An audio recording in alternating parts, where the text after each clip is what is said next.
You raise your right hand. You solemnly swear or affirm the testimony you're about to give will be the truth, the whole truth, and nothing but the truth. I do. You may proceed. Dr. King, where do you reside? Chicago, Illinois, the suburb of Wheaton. Okay, and what is the doctor association with? Doctor in marketing from Harvard University in 1964. Okay. Dr. King, could you briefly give the court your educational background? I received my bachelor's and master's degrees in the 1950s in marketing from the University of Texas in Austin.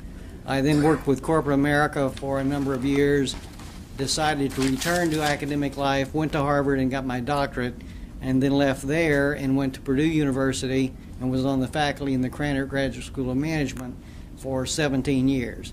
In the course of that, I attended a number of universities on sabbatical leave and research, etc., returned and ultimately moved to the University of Illinois at Chicago, where I now reside since 1980. Okay. And at the University of Illinois at Chicago, your position is that of what? Professor of Marketing. Okay. And in that capacity, do you teach both in the undergraduate and graduate school? I do. And could you, Dr. King, have you published in the field of marketing or business? Yes, I have. In the course of my career development, I am currently an activist in the field of market positioning and strategic planning, which has led me into the field of network marketing. Okay. Have you, during the course of your career, advised Fortune 500 companies? Yes, I have. And could you give us some examples?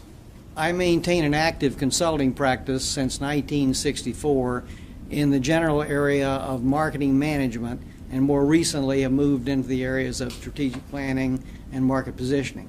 And I've essentially consulted for 30 years with companies ranging from General Motors to General Electric to Westinghouse to all of the major corporations that have a marketing interest. And more recently, I have moved into the general arena of small to medium-sized businesses on the grounds that that's where the major growth is now at work, given the downsizing in corporate America. Would you call a company such as Travelmax a small to medium-sized business? Exactly. In comparison to a General Motors? Yes. Have you been involved in mergers, acquisitions over the years? Yes. I consult with a large number of venture capital companies, have been working with them for about 20 years, and my role there is to evaluate new ventures. Take new ventures from startup through phase 1, phase 2, phase 3 financing, and assess their growth potential. And so in that framework, I applied that same model, the approach we use in evaluating Travelmax. So in looking at companies, would you say that you've developed expertise in analyzing the viability and seriousness of a business? Yes. Have you acted in the past as an expert witness in the area of marketing? I have. In the area of network marketing? Yes.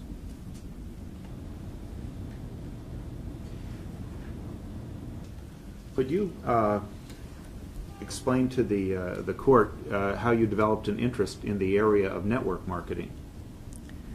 In 1990-91, we had a major recession in the Midwest and particularly in Chicago, and as a result, many of our students were graduating and not being interviewed. Our alumni were coming back to us victims of downsizing in that first round of downsizing, and suddenly we were faced as a public institution with unemployed students, a very politically vulnerable posture.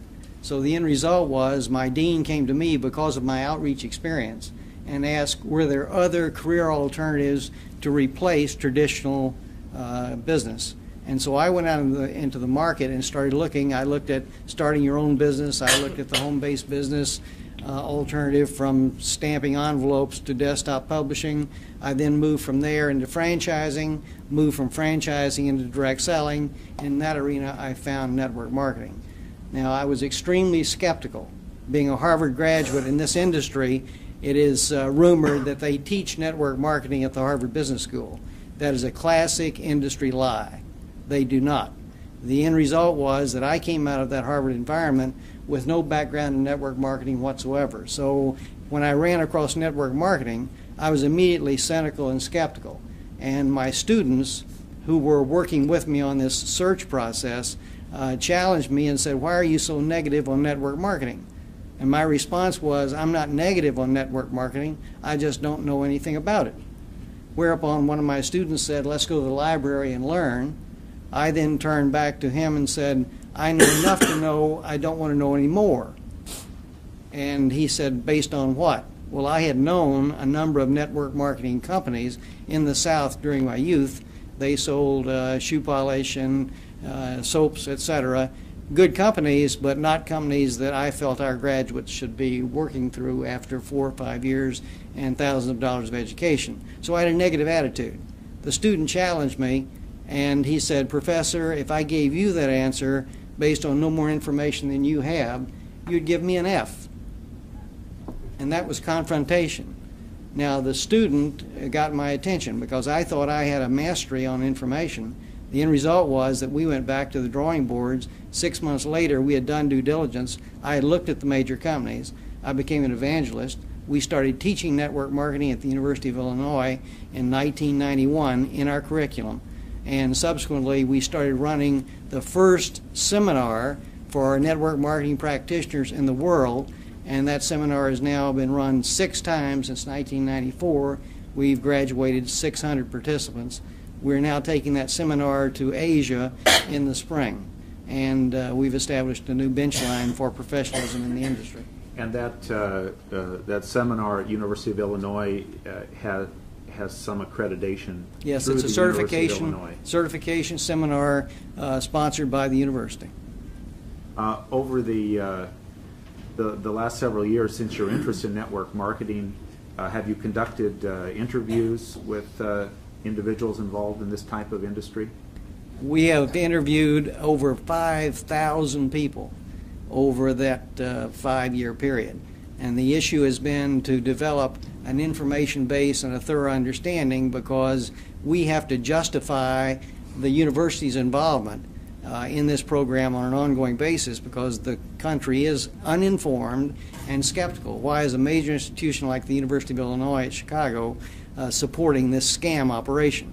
Well, that's a naive posture, and our responsibility to the market is to prove that in a documented way, not evangelistically, that's irrelevant, but to document it academically and intellectually that this is a legitimate business venture, and I stay on the market routinely to make that point. And when we sell a seminar seat in our seminars, we typically will be talking to 5, 10, 15 people for every one of the attendees we admit. And have you studied many of the companies in the network marketing industry? I try to stay abreast of all of them, but all of the majors we've looked at in some depth.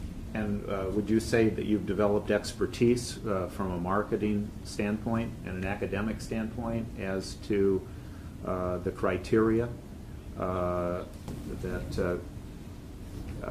constitute valid, legitimate companies? I think I have, yes.